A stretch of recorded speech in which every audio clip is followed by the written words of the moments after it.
Radio CLEU, tu punto de encuentro. Bien, amigos, ya estamos de regreso aquí en Cuestión CLEU con Alondra. Hoy nos está hablando acerca de la criminogénesis y la criminodinámica. Ya hemos visualizado algunos puntos en torno a la criminogénesis, la importancia de conocer cuál es la historia vital del sujeto, cuál es esa parte del medio ambiente, de la sociedad, de la comunidad, que influye en él para cometer la conducta delictiva o antisocial y bueno, poder explicar qué es lo que está pasando, por qué está pasando.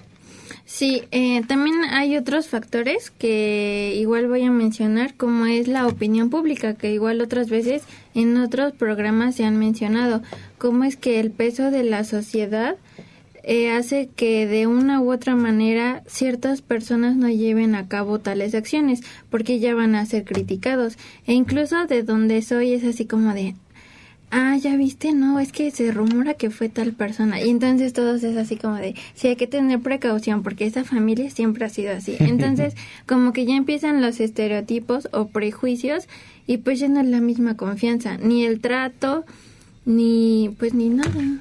Se va generando como una estigmatización a través del tiempo y a veces desafortunadamente pues bien ganada, ¿no?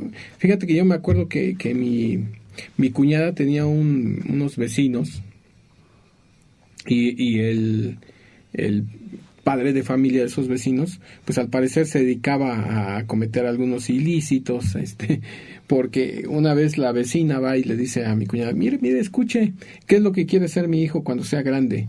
Y el niño apenas si podía hablar y le dice en su escaso lenguaje, dice, quiero ser ratero como mi papá. Entonces, quería ser ratero como su papá. Es increíble, pero bueno, va sucediendo esto. Por ello, la importancia de explicar cuál es el origen de todo esto. Exacto.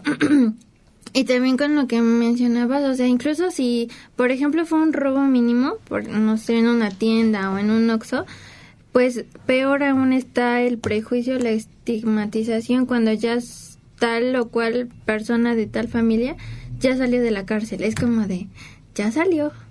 ¿Y ahora qué va a pasar? Ay, no, siempre ha sido así su familia. Yo creo que va a seguir en las mismas. O sea, la crítica constante que están hacia esas personas, para las personas que conscientemente saben lo que hacen y saben lo que les conviene, pues no evitan en su mayoría pues problemas o roces con la policía o con las instituciones.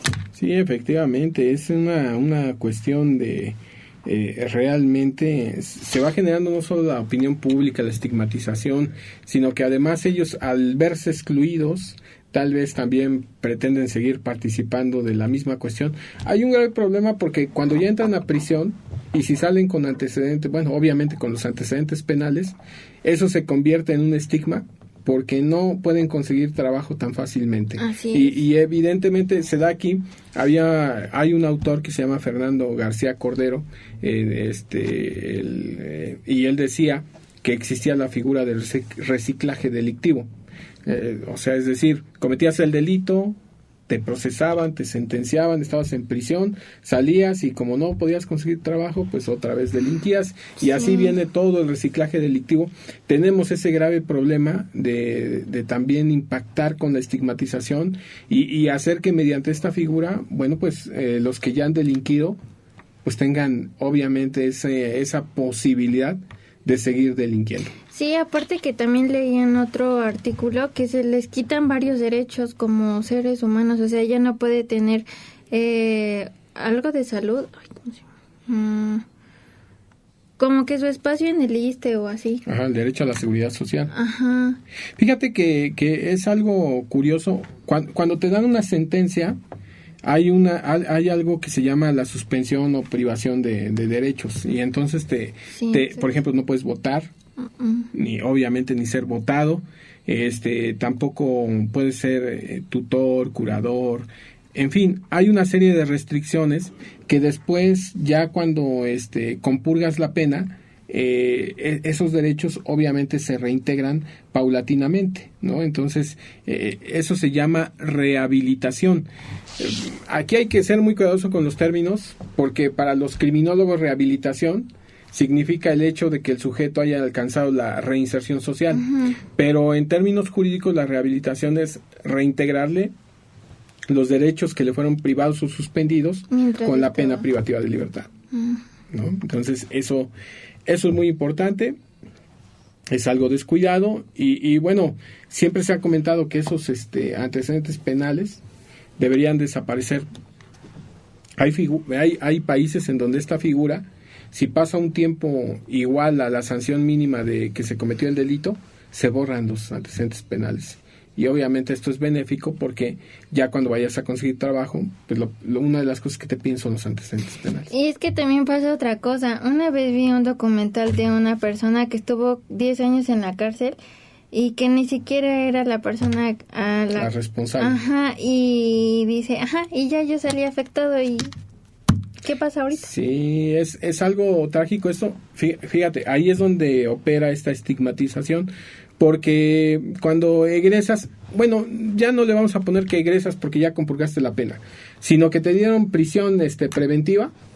Y resulta que no te pueden demostrar el delito y sales de la prisión preventiva y dicen, no, pues quién sabe qué mañas habrá adquirido, ¿no? Entonces, toda esa cuestión, y fíjate que es algo de riesgo, porque cuando tú llegas, bueno, tú no, bueno, sí vas a llegar, pero vas a llegar a hacer entrevistas, pero cuando una persona llega a la prisión, opera en ellos el proceso de prisionización, ¿no? Que implica que adquieran toda la subcultura carcelaria que hay, y entonces por eso son estigmatizados, pero es todo un conjunto de elementos que nos llevan a esta situación y que debemos seguir ir encontrando los medios o los elementos para que todo esto desaparezca. Así es, aunado a esto, como ya lo mencionabas, doctor, hay otros factores, que está la religión, las condiciones familiares, la cuestión de la educación, en cuestión de escuelas, institutos, la justicia, que ya lo habíamos dicho antes, y también que el criterio que tienen las personas acerca de los elementos policíacos. Sí, adelante. Por ejemplo, en la religión, pues hay yo me he fijado que, incluso yo también me considero creyente, que no hacemos ciertas actividades porque como que la figura suprema, por decirlo así, como que digo, ay no, ¿qué va a pensar papá Dios? O no sé, ¿no? Entonces, como que a mí sí me llega esa parte de la conciencia y digo, no, pues no está bien. Y aparte porque también creo que tengo la capacidad empática y así que no me gustaría que lo hacer o perjudicar a otras personas nada más por el simple hecho de que pues se me antoja, ¿no? Las condiciones familiares también se refiere a lo que ya habíamos comentado antes, lo de la pobreza, lo de intervenir cuando algún familiar está enfermo. Entonces, pues, si las personas o los encargados de sustentar esa familia, que suele ser el papá y en otras ocasiones, pues, ambos padres, están preocupados por dar alimentación, salud, un techo y comida, pues diariamente, ¿no? Entonces, si alguno de ellos se queda sin trabajo o lo suspenden de su trabajo o no tiene, pues los integrantes de la familia se empiezan a preocupar porque, pues, ¿de dónde van a sacar para alimentarse?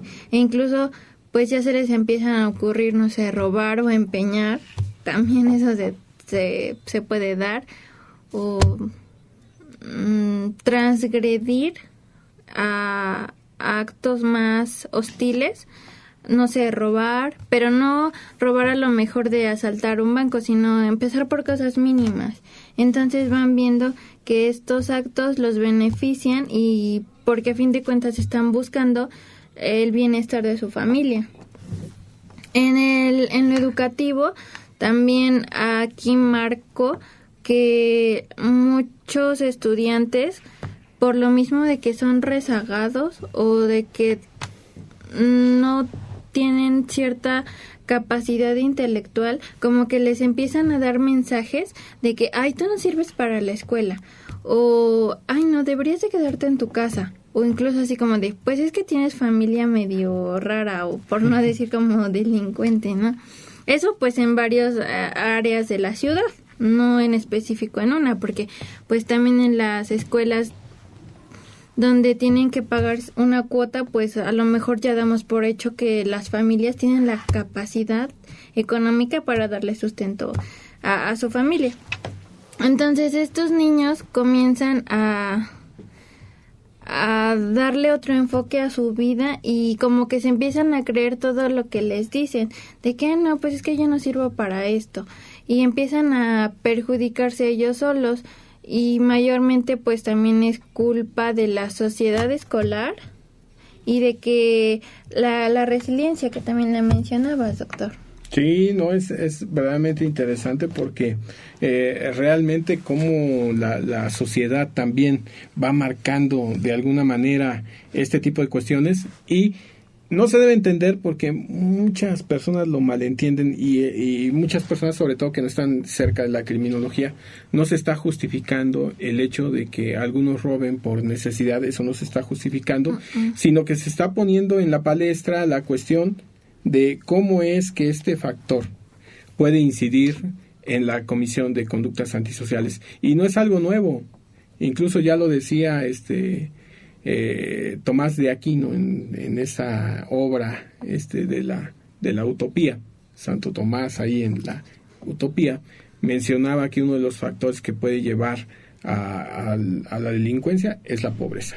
Y bueno, Alondra, yo sé que, porque siempre te veo con las ansias de querer continuar, pero tenemos que ir a nuestra siguiente pausa y regresamos por el último bloque de Cuestión CLEU. Por favor, recuerda las redes sociales. Sí, en Facebook Radio CLEU, en la página oficial cleu.edu.mx/radio, en Instagram CLEU Universidad, en YouTube Radio CLEU y teléfono de 2226 624946, esperando algún mensaje.